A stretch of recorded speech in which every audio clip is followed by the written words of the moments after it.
जय हिंद फ्रेंड्स, कैसे हैं आप सभी। स्वागत है आपका महर्षि विश्वामित्र एकेडमी के यूट्यूब चैनल पर।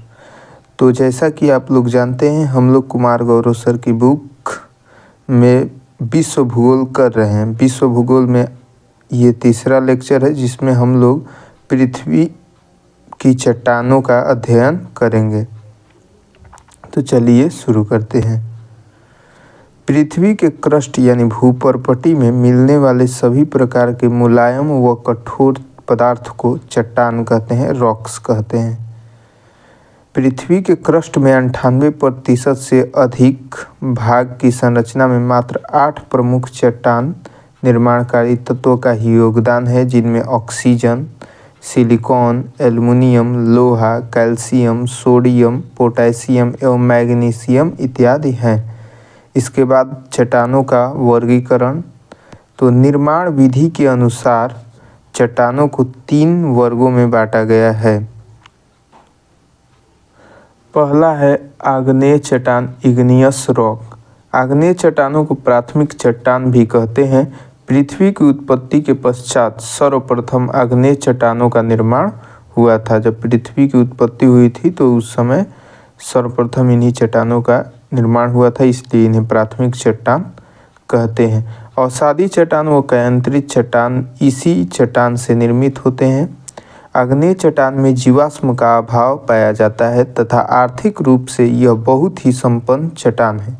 इसमें चुंबकीय, लोहा, निकल, तांबा, सीसा, जस्ता, मैग्नीज, सोना तथा प्लैटिनम पाए जाते हैं। भूपर्पटी का लगभग 90% भाग आग्नेय चट्टानों से बना होता है। भूपर्पटी जो है इस तरह इतना ये भूपर्पटी है, इसका 90% भाग इन्हीं चट्टानों यानी आग्नेय चट्टानों से बना रहता है। आग्नेय चट्टान 2 प्रकार के होते हैं, एक आंतरिक आग्नेय चट्टान और एक बाह्य आग्नेय चट्टान।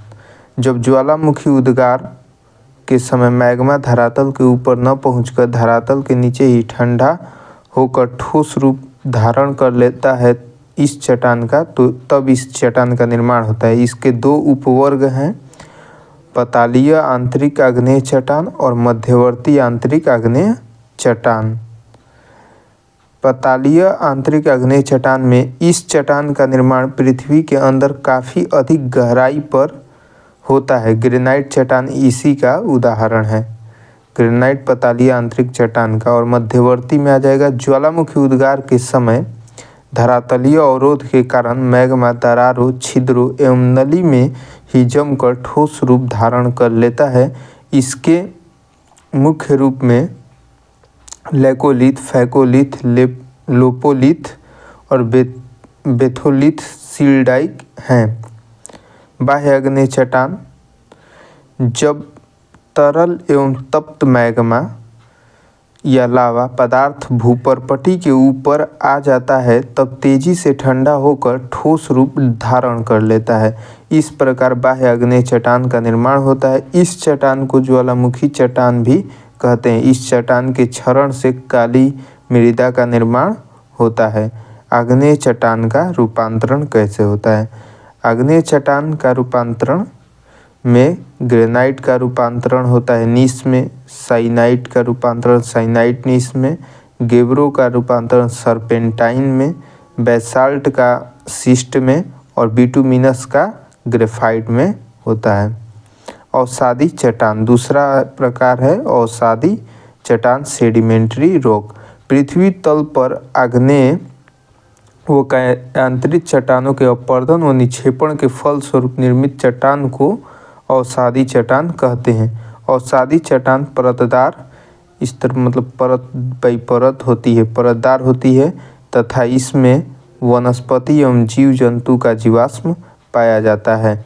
इन चट्टानों में लौह अयस्क, फॉस्फेट, प्राकृतिक गैस, कोयला, खनिज तेल के भंडार पाए जाने की सबसे अधिक संभावना होती है। नोट में है, आगरा का किला तथा दिल्ली का किला बलुआ पत्थर नामक अवसादी चट्टान से बना है। अवसादी चट्टान का रूपांतरण अब कैसे होता है ये देख लेते हैं। तो अवसादी चट्टान सपिंड का सपिंड शिस्ट में, बलुआ पत्थर का क्वार्टजाइट में, सैल का स्लेट में, चूना पत्थर का संगमरमर में और लिग्नाइट का एंथ्रासाइट में होता है।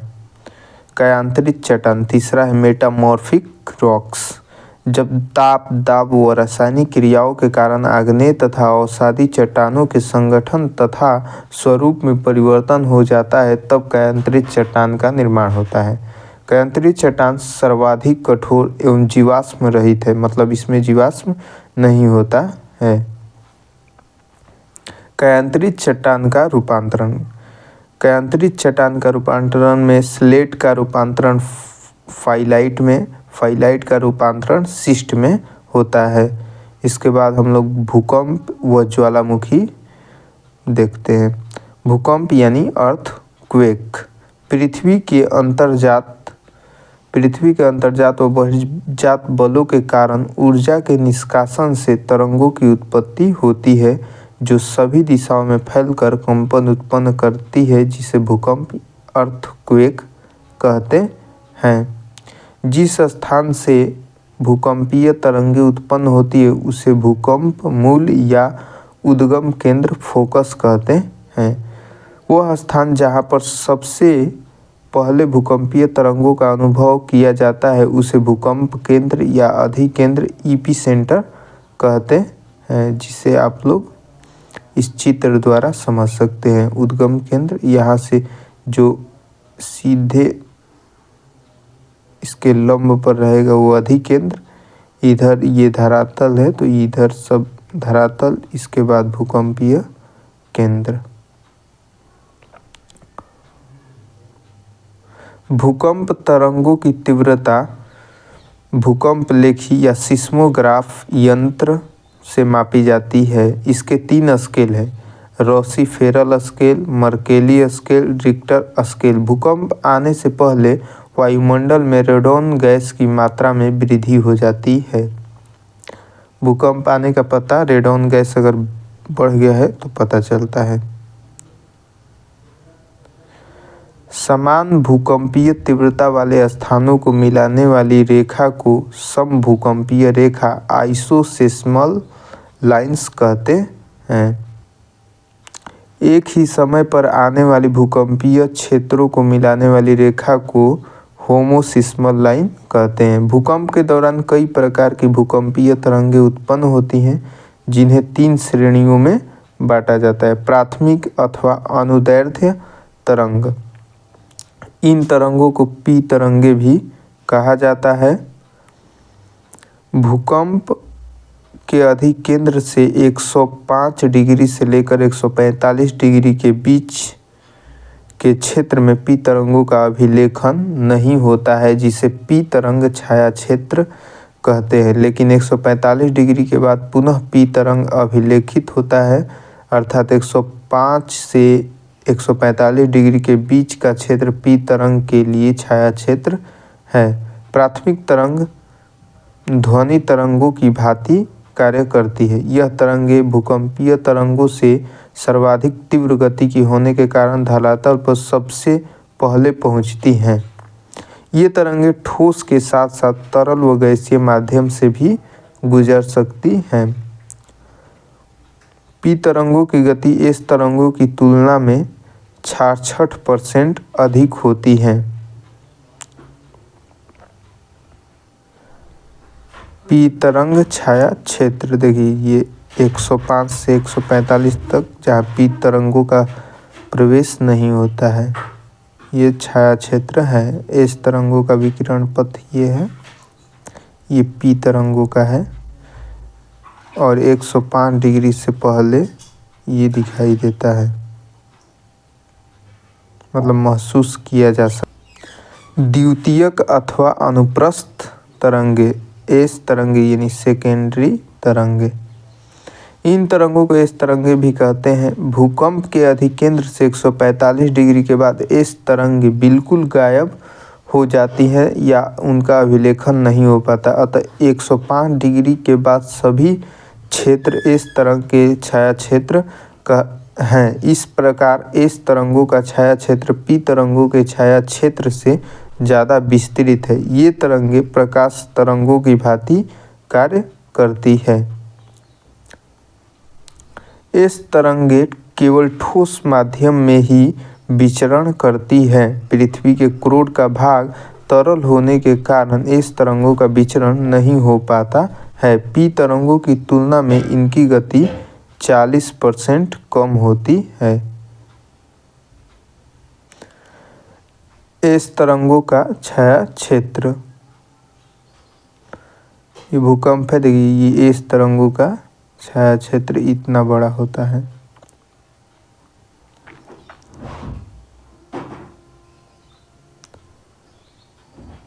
धरातलीय तरंगे, तीसरी तरंगे धरातलीय, इन्हें एल तरंग कहते हैं। एल तरंगे केवल पृथ्वी के ऊपरी भाग को ही प्रभावित करती है। यह तरंगे अत्यधिक प्रभावशाली एवं विनाशकारी या धरातल पर सबसे लंबा मार्ग तय करती हैं। यह धरातल पर सबसे देर से पहुंचने वाली तरंग है। ज्वालामुखी यानी वोल्केनो भूपटल पर वह प्राकृतिक छेद या दरार जिससे होकर पृथ्वी के तरल पदार्थ लावा, राख, भाप तथा गैस बाहर निकलती है, वह ज्वालामुखी कहलाता है।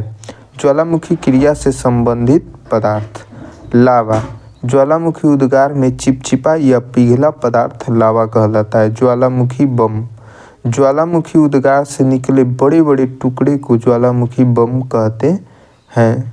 पाइरोक्लास्ट, ज्वालामुखी क्रिया के अंतर्गत भूपटल पर आए चट्टानों के बड़े बड़े टुकड़े को पाइरोक्लास्ट कहते हैं। यह प्रायः ज्वालामुखी पर्वत में सबसे नीचे पाए जाते हैं।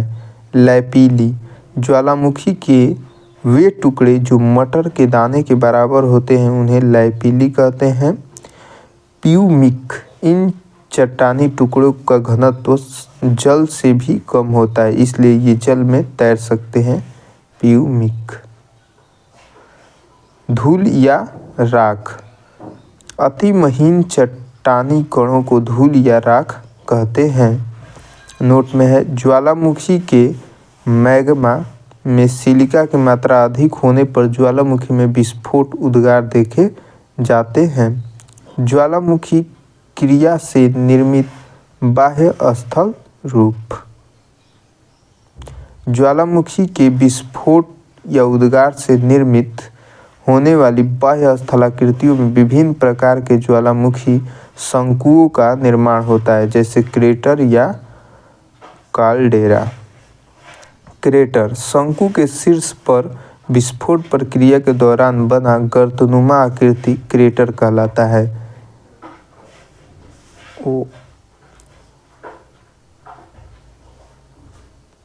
ये क्रेटर होता है।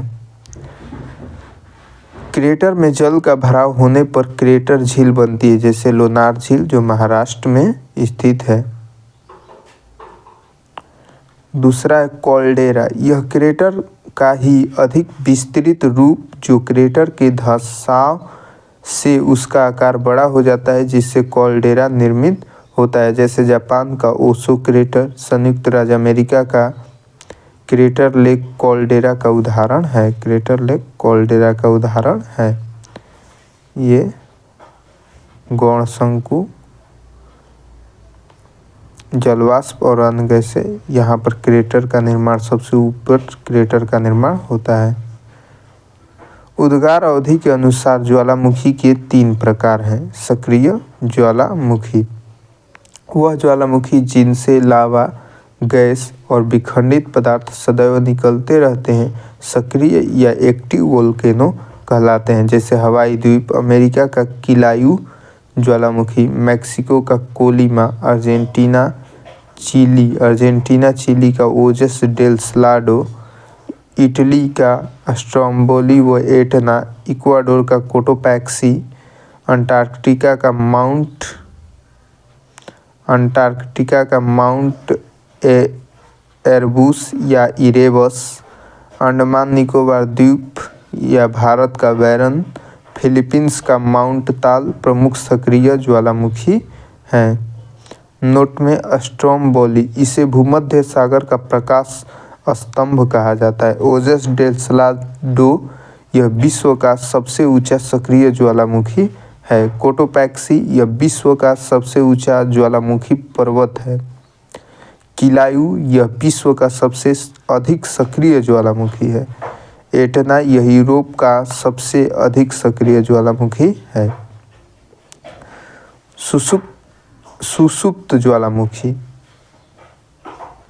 सुषुप्त ज्वालामुखी वह है जो वर्षों से सक्रिय नहीं हुए हैं परंतु कभी भी विस्फोट कर सकते हैं, जैसे इटली का विसुवियस, फिलीपींस का मेएन, इंडोनेशिया का क्राकाताओ, जापान का फ्यूजियामा, अंडमान निकोबार यानी भारत का नारकोंडम प्रमुख सुषुप्त ज्वालामुखी है। शांत ज्वालामुखी। शांत ज्वालामुखी में हजारों वर्षों से कोई उद्भेदन नहीं हुआ है तथा भविष्य में भी इसकी कोई संभावना नहीं है, जैसे तंजानिया का किलिमंजारो, इक्वाडोर का चिम्बोराजो,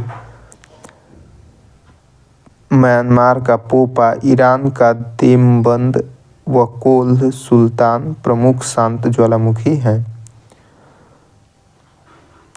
नोट में है एकांकागुआ, यह विश्व का सबसे ऊंचा शांत ज्वालामुखी जो एंडीज पर्वत माला पर स्थित है। अन्य प्रमुख बिंदु। धुआर, यह ज्वालामुखी क्रिया के अंतिम अवस्था के प्रतीक हैं। धुआरों से गैस व जलवाष्प निकलती है तथा गंधक युक्त धुआं, जिसे सोल्फ तारा कहा जाता है। उदाहरण में अलास्का यानी संयुक्त राज्य अमेरिका के कटमई पर्वत को 10,000 धुआरों की घाटी कहा जाता है। कटमई पर्वत को 10,000 धुआरों की घाटी कहा जाता है। न्यूजीलैंड का व्हाइट द्वीप का धुआरा प्रसिद्ध।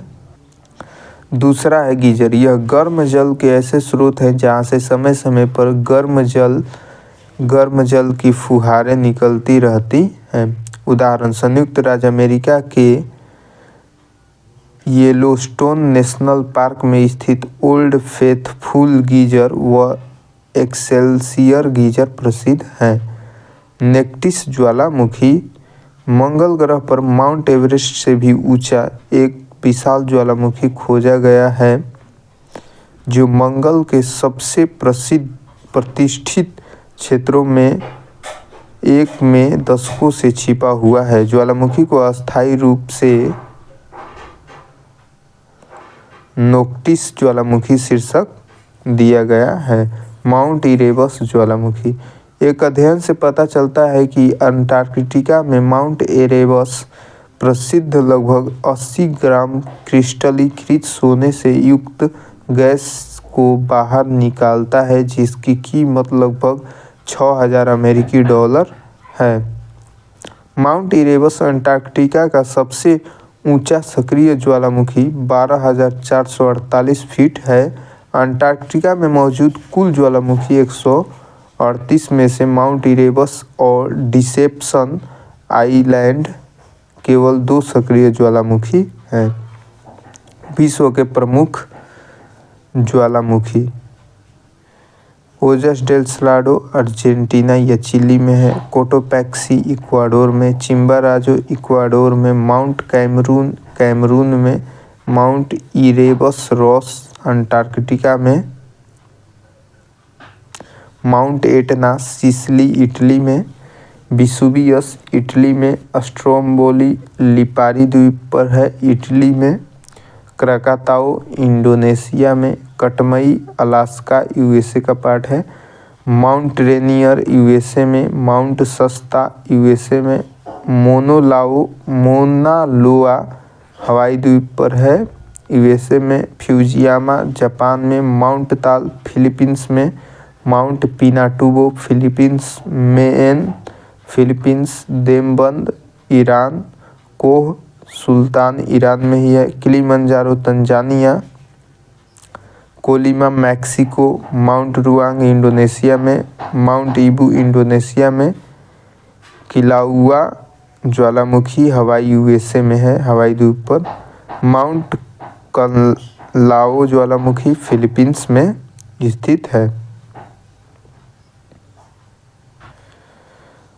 इसके बाद प्लेट टेक्टोनिक सिद्धांत आता है। संपूर्ण पृथ्वी के 70.8% भाग में महासागर तथा 29.2% भाग में महाद्वीप का विस्तार है। पृथ्वी के महासागर व महाद्वीप की उत्पत्ति से संबंधित सिद्धांत है। महाद्वीपीय विस्थापन सिद्धांत। यह सिद्धांत वर्ष 1912 में अल्फ्रेड वेगनर के द्वारा दिया गया था। इन्होंने महाद्वीप को पैंजिया तथा महासागर को पैंथलासा नाम दिया। जुरैसिक युग में पैंजिया का विभाजन हुआ, जिनमें उत्तरी भाग अंगारा लैंड या लॉरेंसिया व दक्षिणी भाग गोंडवाना लैंड कहलाया तथा इन दोनों के बीच सागर को टेथिस सागर नाम दिया गया तथा बाद में अंगारा लैंड अलग होकर उत्तरी अमेरिका, यूरोप व एशिया महाद्वीप बना। वहीं गोंडवाना लैंड के दक्षिण अमेरिका, अफ्रीका, प्रायद्वीप, भारत, मेडागास्कर तथा ऑस्ट्रेलिया का निर्माण हुआ। इसके बाद प्लेट विवर्तनिकी या प्लेट टेक्टोनिक थ्योरी आता है वर्ष 1962 में हैरी हैस के द्वारा। वहीं वर्ष 1967 में मोर्गन, मैकेंजी, पार्कर व होम्स ने इस सिद्धांत की वैज्ञानिक व्याख्या की थी। इन सिद्धांतों के अनुसार पृथ्वी का स्थल मंडल व जल मंडल 7 मुख्य प्लेटों तथा कुछ छोटी प्लेटों में विभक्त है।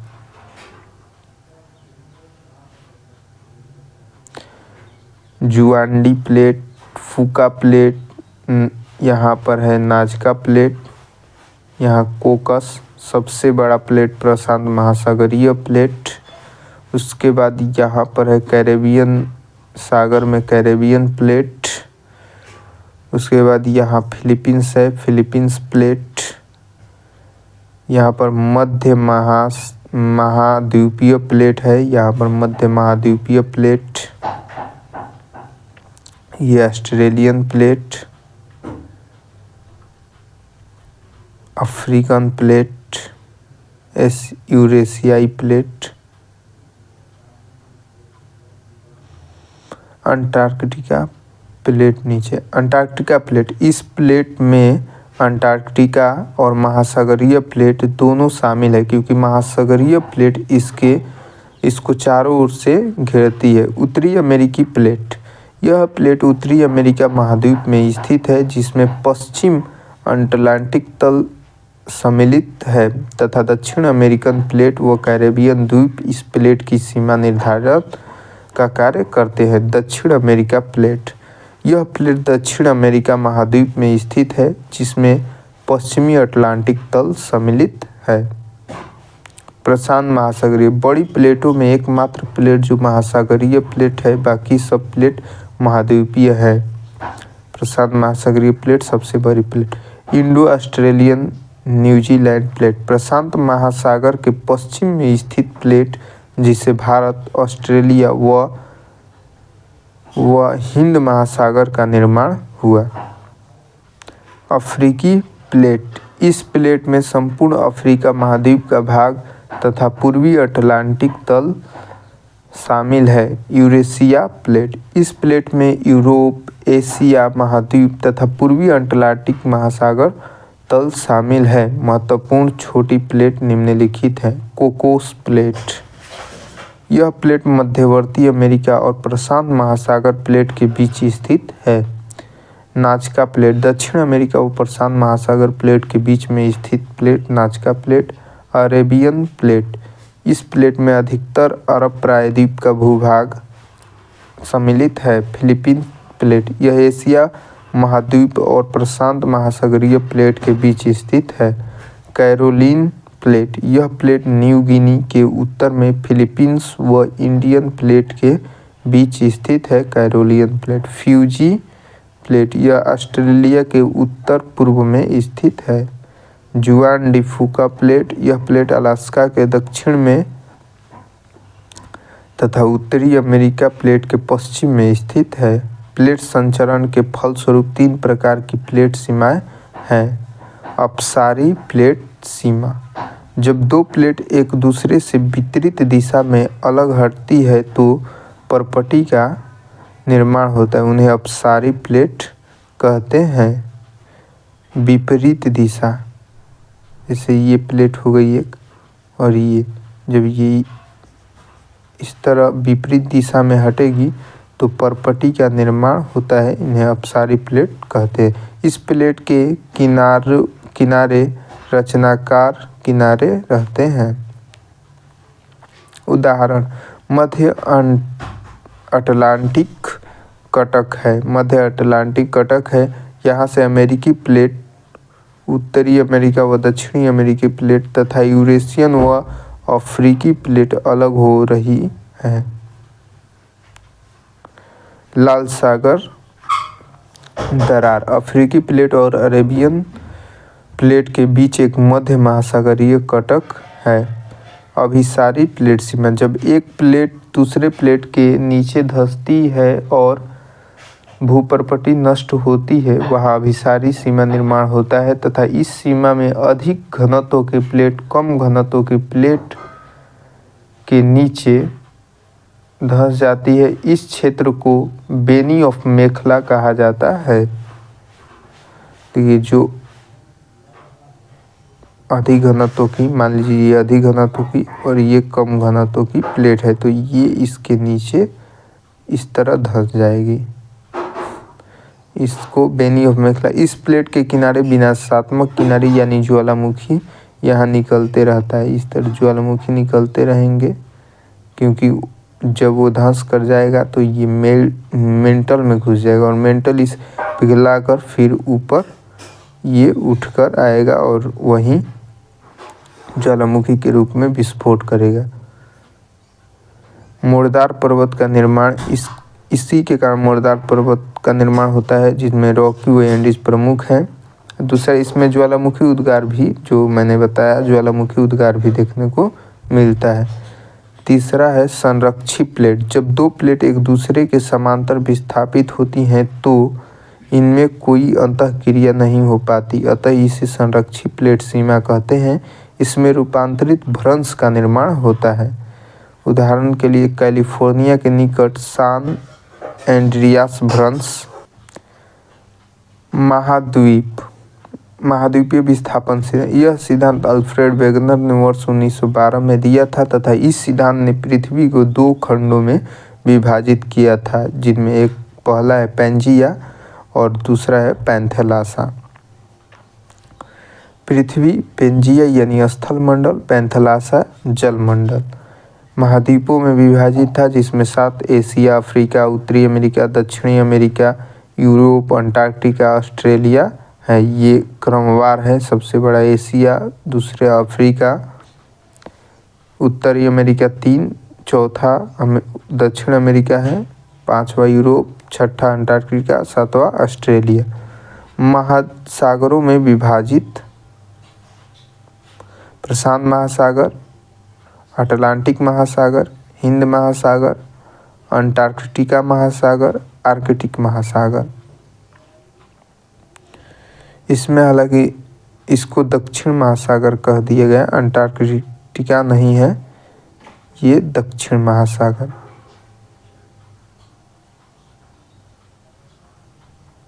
पेंजिया 2 भागों में विभाजित होता है, अंगारा लैंड और गोंडवाना लैंड। अंगारा लैंड से उत्तरी अमेरिका और यूरेशिया, जिसमें यूरेशिया में यूरोप और एशिया हैं। गोंडवाना लैंड से दक्षिण अमेरिका, अफ्रीका, ऑस्ट्रेलिया, अंटार्कटिका, प्रायद्वीपीय भारत बनता है। महाद्वीप क्षेत्रफल के आधार पर ये अवरोही क्रम में है और जनसंख्या के आधार पर अवरोही क्रम में। सबसे अधिक क्षेत्रफल एशिया का और सबसे अधिक जनसंख्या भी एशिया की है।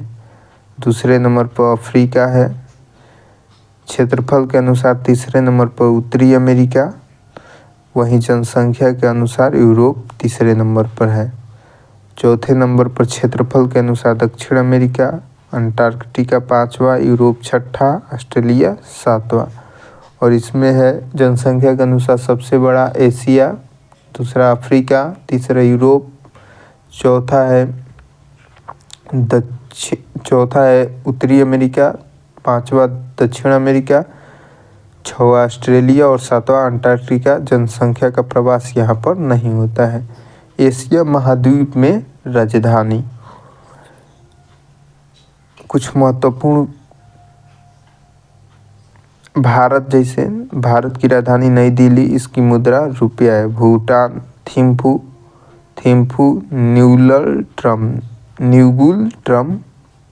नगुलम ट्रम है। बांग्लादेश ढाका, इसका टाका है मुद्रा। म्यांमार नेपिडाओ कयात है इसका मुद्रा। नेपाल यानी काठमांडू, इसका रुपया है। इस राजधानी एशिया के देशों की राजधानी दिखा देता हूँ, स्क्रीनशॉट ले लीजिए इसको।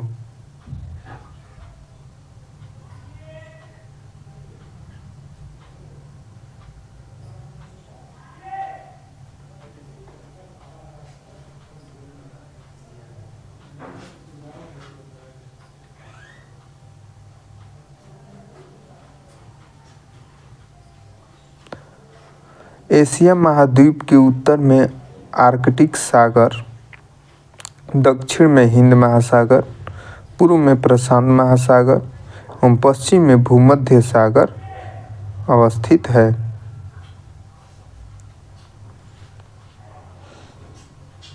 ये एशिया है, इसके उत्तर में आर्कटिक है, दक्षिण में हिंद है, इधर प्रशांत महासागर है पूर्व में और पश्चिम में भूमध्य सागर है।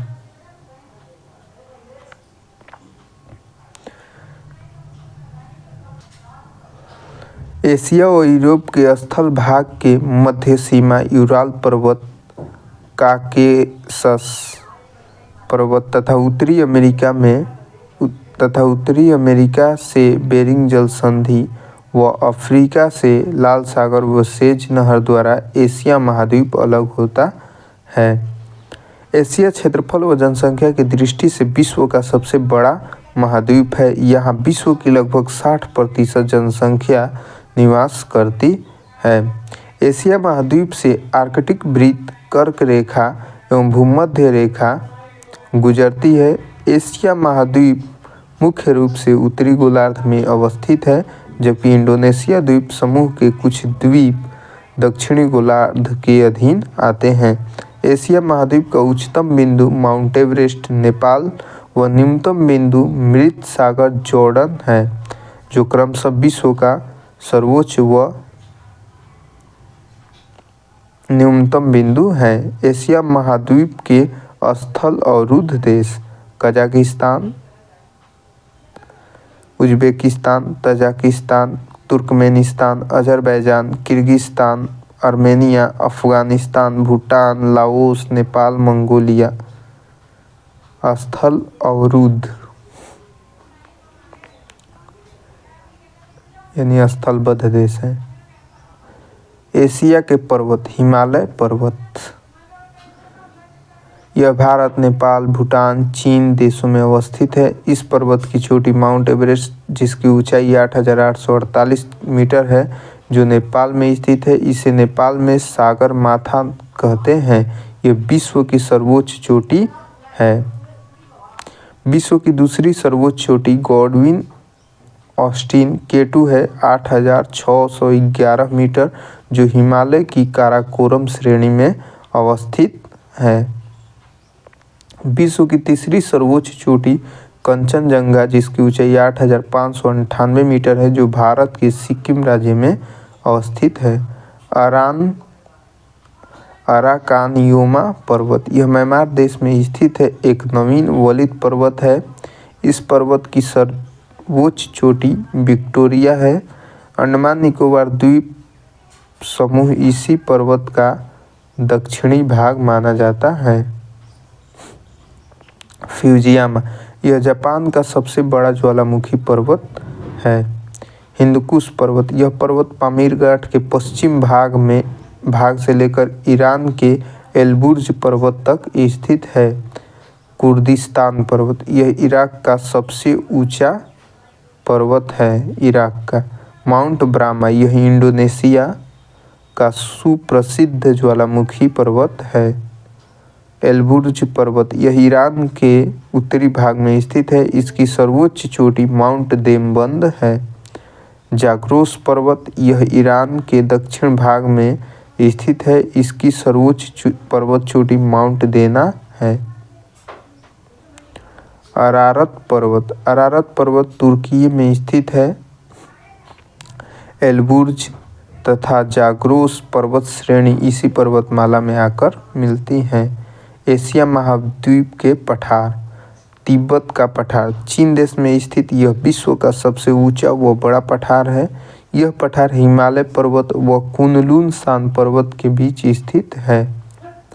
पामीर का पठार, इस पठार को विश्व की छत तथा पामीर गांठ कहा जाता है। यह पठार चीन, किर्गिस्तान, तजाकिस्तान, अफगानिस्तान में स्थित है।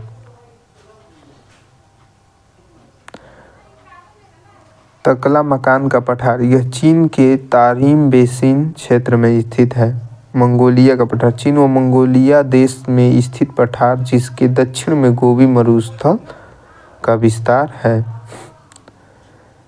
पोटवार का पठार, यह पठार हिंदुकुश पर्वत के दक्षिण पूर्व दिशा में स्थित है जो पाकिस्तान के उत्तरी भाग में है। अनातोलिया का पठार, तुर्की देश में स्थित इस पठारी क्षेत्र को एशिया माइनर भी कहा जाता है। अनातोलिया के पठार को शान का पठार, यह म्यांमार में स्थित है। यूनान का पठार, चीन के दक्षिण पूर्वी भाग में विस्तृत यूनान का पठार टीन, लोहा, कोयला व अन्य प्रमुख खनिज संसाधनों से संपन्न है। लोएस का पठार जो चीन में स्थित है। एशिया महाद्वीप की प्रमुख नदियाँ, यांगटीसी क्यांग नदी, यह एशिया महाद्वीप की सबसे लंबी नदी व विश्व की तीसरी सबसे लंबी नदी है। इस नदी का उद्गम चीन में स्थित जरी की पहाड़ियों से होता है। इस नदी के किनारे चीन के हांगझोउ, वुहान व शंघाई शहर स्थित हैं। इसी नदी पर थ्री गॉर्ज बांध स्थित है। मैकांग नदी, इस नदी का अपवाह क्षेत्र चीन, थाईलैंड, लाओस, कंबोडिया, वियतनाम देश हैं। यह नदी तिब्बत के पठार से निकलकर दक्षिण चीन सागर में गिरती है। इस नदी के किनारे कंबोडिया की राजधानी नोम पेन्ह स्थित है। हांगहो नदी, यह नदी कुनलुन सान पर्वत से निकलकर पोहाई की खाड़ी येलो सागर से गिरती है जिसके कारण इस नदी को पीली नदी कहा जाता है। अपने कटाव व बाढ़ के लिए प्रसिद्ध यह नदी चीन का शोक कहलाती है तथा यह एशिया की दूसरी सबसे लंबी नदी है। ब्रह्मपुत्र नदी, इस नदी का उद्गम स्थल तिब्बत के चेमायुंगडुंग ग्लेशियर से है। इस नदी की कुल लंबाई 2900 किलोमीटर है तथा भारत में इसकी लंबाई 916 किलोमीटर है। इस नदी को तिब्बत यानी चीन में यारलुंग सांगपो तथा बांग्लादेश में पद्मा के नाम से जाना जाता है। यह नदी बंगाल की खाड़ी में गिरती है। सिंधु नदी, इस नदी का उद्गम तिब्बत क्षेत्र में कैलाश पर्वत श्रेणी के बोखरच्चू हिमनद से होता है। इसकी कुल लंबाई 2880 किलोमीटर है तथा भारत में इसकी लंबाई 1114 किलोमीटर है। सिंधु नदी कराची के निकट अरब सागर में जाकर गिरती है। इरावदी नदी, यह म्यांमार देश की प्रमुख नदी है। इसके डेल्टाई क्षेत्र पर म्यांमार का युगान यानी रंगून शहर स्थित है। साल्विन नदी, यह म्यांमार की सबसे लंबी नदी है। चालो फ्राया नदी, थाईलैंड की प्रमुख नदी जिसके किनारे थाईलैंड की राजधानी बैंकॉक स्थित है।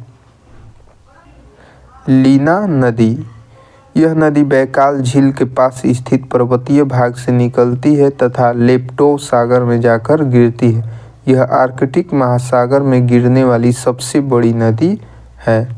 एशिया महाद्वीप की प्रमुख झीलें। कैस्पियन सागर,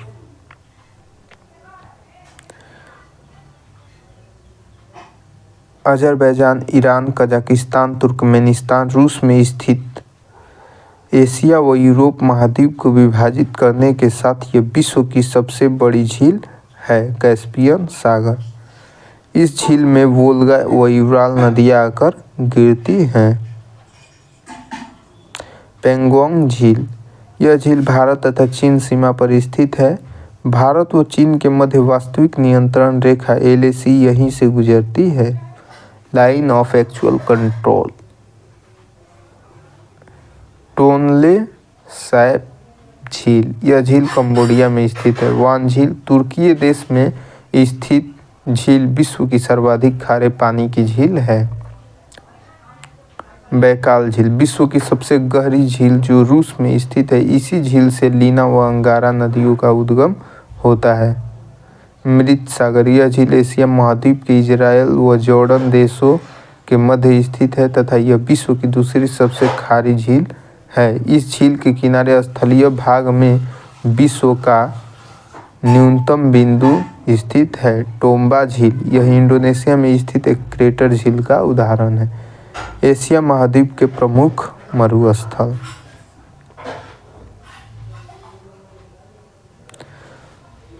रूब अल खाली मरुस्थल। विश्व का सबसे बड़ा बालू निर्मित क्षेत्र जो सऊदी अरब में स्थित है। यह विश्व का सबसे बड़ा गर्म अर्ग मरुस्थल है। अन नफूद मरुस्थल। यह सऊदी अरब में स्थित एक गर्म मरुस्थल है।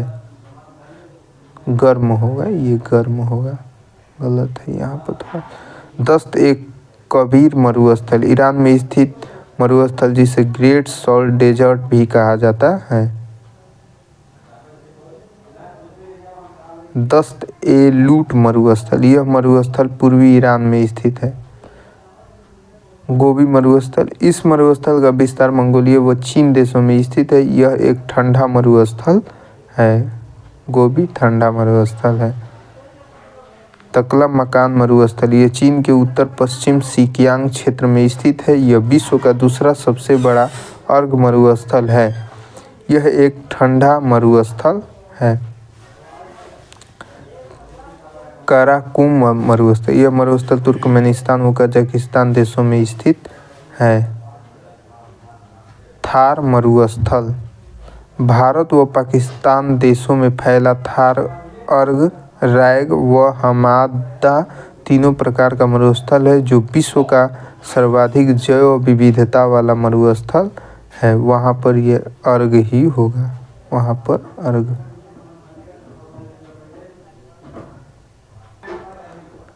एशिया महाद्वीप के अन्य महत्वपूर्ण बिंदु। विश्व की सर्वाधिक जनसंख्या वाला देश चीन, अब भारत है। विश्व का सर्वाधिक जनसंख्या घनत्व वाला देश सिंगापुर। एशिया में क्षेत्रफल की दृष्टि से सबसे बड़ा देश चीन तथा सबसे छोटा मालदीव है। विश्व का सर्वाधिक वर्षा वाला क्षेत्र मॉनसून मेघालय भारत में है। एशिया में विश्व की सबसे अधिक ऊंचाई पर स्थित खारे पानी की झील पेंगोंग झील लद्दाख यानी भारत में व तिब्बत में स्थित है। एशिया का सबसे बड़ा रबड़ उत्पादक व निर्यातक देश थाईलैंड, मलेशिया और इंडोनेशिया हैं। एशिया में सर्वाधिक जूट उत्पादक देश क्रमशः बांग्लादेश एवं भारत हैं। विश्व में तंबाकू, गेहूं व चावल आदि के उत्पादन में चीन का स्थान प्रथम है। लाल सागर व भूमध्य सागर को जोड़ने वाली नहर सुएज नहर है। तुर्की देश की अंगोरा नस्ल की बकरियां विश्व प्रसिद्ध हैं। विश्व में पाकिस्तान को नहरों का देश, वहीं बांग्लादेश को नदियों का देश कहा जाता है। इसके बाद अफ्रीका महाद्वीप आता है। अफ्रीका महाद्वीप के देश आप लोग देख लीजिए, स्क्रीनशॉट ले लीजिए इसको, आप लोग स्वयं से पढ़ लीजिएगा, ऐसे पढ़ाने पर याद भी नहीं होगा।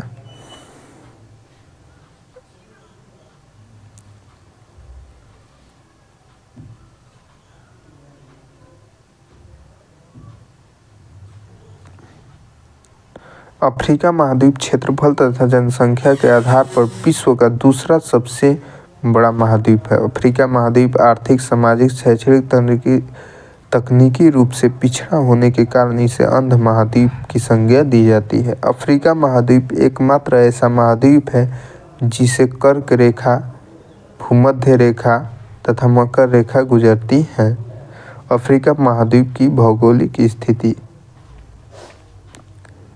अफ्रीका महाद्वीप के पश्चिम में अटलांटिक महासागर, पूर्व में हिंद महासागर, दक्षिण में अंटार्कटिक महासागर, दक्षिण में दक्षिण महासागर अब है, अंटार्कटिक नहीं, उत्तर में भूमध्य सागर, उत्तर पूर्व में लाल सागर। कर्क रेखा अफ्रीका के निम्न देशों से गुजरती है: पश्चिमी सहारा, मौरितानिया, माली, अल्जीरिया, लीबिया, मिस्र, नाइजर। भूमध्य रेखा अफ्रीका के निम्न देशों से होकर गुजरती है: साओ टोमे, गैबन, कांगो गणराज्य, जायरे, युगांडा, केन्या, सोमालिया। मकर रेखा अफ्रीका के निम्न देशों से होकर गुजरती है: नामीबिया, बोत्सवाना, दक्षिण अफ्रीका, मोजाम्बिक, मेडागास्कर। अफ्रीका के Singh horn of Africa Africa के उत्तरी भाग को कहा जाता है, जिसमें 4 देश सोमालिया, इथियोपिया, जिबूती, इरिट्रिया हैं। अफ्रीका महाद्वीप का दक्षिणतम बिंदु कैप अगुल्हास, दक्षिण अफ्रीका है। अफ्रीका महाद्वीप के प्रमुख पर्वत, इनका अध्ययन हम लोग अगले लेक्चर में करेंगे। आज के लिए बस इतना ही। धन्यवाद। अगर वीडियो अच्छा लगा हो तो लाइक, सब्सक्राइब एंड शेयर करना ना भूलें। Thanks for watching.